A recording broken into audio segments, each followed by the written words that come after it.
It feels like a violation of a fairly fundamental right that I see anyway as a part of just being human, which is that you should be able to have your privacy, you should be able to own your own data, and in the instances when you are giving it up, it should be abundantly clear to you that you are, and it should be abundantly clear to you how it's being used and monetized and perhaps even weaponized. I look around at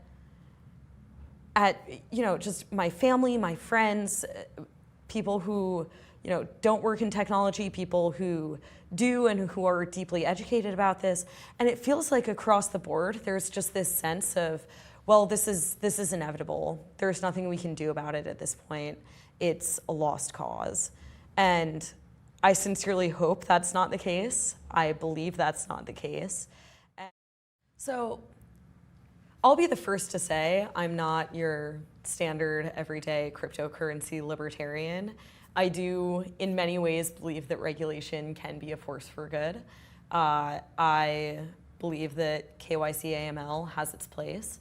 But what I really believe is that there needs to be always a spectrum of optionality for people.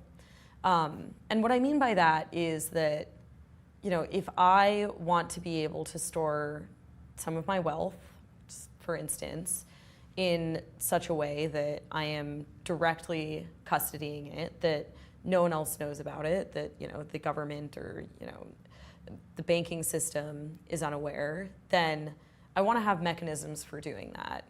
And Zcash is an example of this. Gold is an example of this. Or, I also, of course, can have a bank account that is with a major US bank that spins all the way up to the Federal Reserve.